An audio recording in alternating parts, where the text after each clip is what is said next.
Hello everybody and welcome back to another episode of Mostly From Scratch. I am your host Mr. Munchies, and I would just like to say thank you for tuning in, and a special thanks to my YouTube subscribers. And I have to say I am a little bit excited about shooting this episode because I no longer have to do my videos on my phone. I have a real camera, I've got better lighting, so hopefully from here on out my production value will be a lot better. So let's get into what we're doing today. We are making Southwest pork soup. Now if you have not seen the video of my Southwest pork enchiladas, you have to go back and watch that because none of this is going to work for you if you haven't. So let's get into our ingredients here. We have our stock that we reserved from our pork that we made for our enchiladas. Now I had about a quart, maybe a quart and a half left over, and I added 4 cups of water to this because it was kind of concentrated, so I thinned it out a little bit. I've got this boiling on the stove now. So what we need is, I have about 1.5 pounds of pork tenderloin that I cubed up nice and small. You see that there? This is about roughly a cup and a quarter of chopped carrots. Now these ingredients, they don't have to be specific. It's going to be how much you want to put in there. This is about 1/2 cup of chopped celery.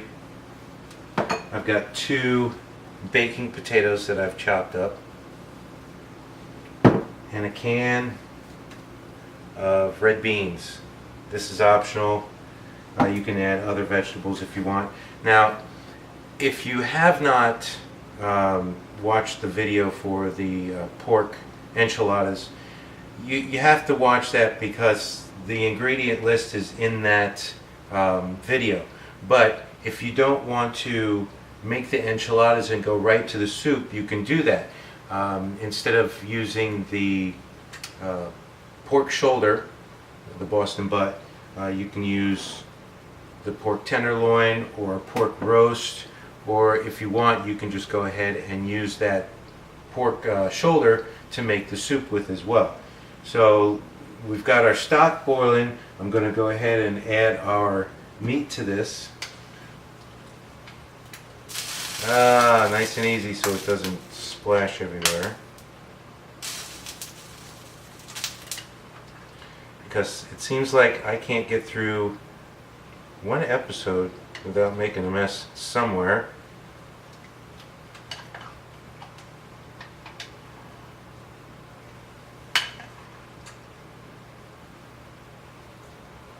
And you want to chop your meat so it's just roughly a little bigger than bite size, because it will get a little bit smaller as it cooks. And the tenderloin or a pork roast, it shouldn't shred up after cooking like the shoulder would, because if you use the shoulder, you're basically going to have pulled pork. So this muscle grain is a little bit tighter.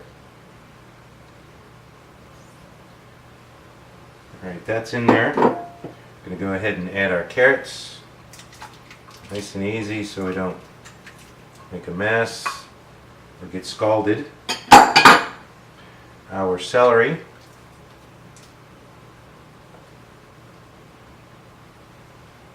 And this is getting right to the top of the pot. Go ahead and add my beans. Now you can skip the beans, or you can use a different type of bean. You can use chili beans, black beans, kidney beans, whatever you want. As always, it's just the guidelines. Yeah, I'm not going to be able to fit my potatoes in there. So what I'm going to do, look at this, you can see the pork is already starting to cook. I had this on a medium heat, it was already starting to boil. Alright, so what I'm going to do is, I'm just going to pause for a minute and get a bigger pot. Sometimes you got to do that. Alright, so just hold on, I'll be right back. Okay, through the magic of editing, presto! I've got a bigger pot now, so I'm going to go ahead and add my potatoes to this.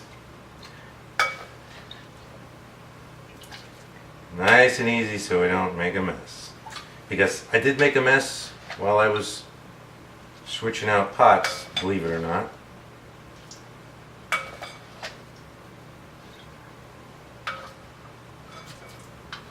Alrighty, we got all our stuff in there.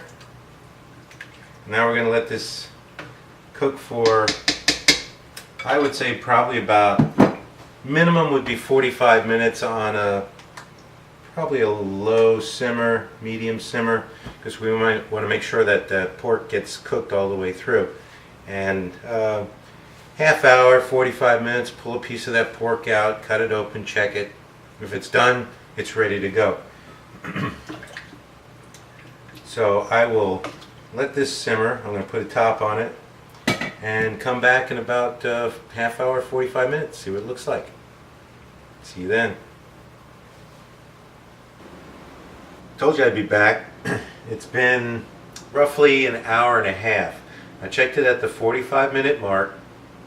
The pork was done, but the potatoes were still a little too firm for me, so I just let it go. It's been on a slow roll for, like I said, about an hour and a half. So when I checked it at the 45-minute mark, if you remember in the enchilada video, I didn't add any salt to the broth at that time, so I salted it when I checked it at the 45-minute mark, half hour, 45 minutes. So now it is done. So I'm just going to move this to the side, turn that burner off for the moment, and let's take a look at it. Now, of course, you know, the longer you let it cook, the more tender everything's going to get. So, see, can we get this in focus here? There's our pork. See, it got a little bit smaller as it cooked. Let's see. Let's give it a try.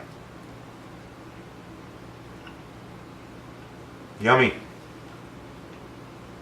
It's got a lot of the flavor from the broth. It's very tender. Still a little bit firm. It's not just crumbling, falling apart. Our potatoes are done.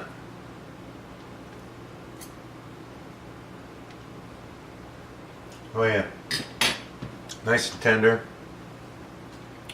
The broth, you can definitely taste the cumin in there. That's why I said you really want to be careful with that particular spice, because when you're using it in a liquid, it opens up a lot and it doesn't take much to ruin a pot of something. Alright, so let me show you the pot. Yeah, it's hot. Now, this is a soup. If you want this more like a stew consistency, see how thin this is? This is a soup. I'm going to shoot a video right after this and show you how to make a roux to use to thicken this up to get it to more of a soup consistency. Alright, so I'll probably title that Southwest Pork Stew, because that's what it's going to be. Alright, so that'll do it for now. Once again, thanks everybody for tuning in. If you're watching this on Facebook, please share it with your friends. And if you're watching this on YouTube, share it with your friends as well. Give me some feedback, everybody. Let me know if you think that my production looks a little bit better than the last videos. I'm trying to work on that. So give it a try. Let me know what you think. That'll do it for another episode of Mostly From Scratch. I am your host, Mr. Munchies. So everybody, plate up and chow down.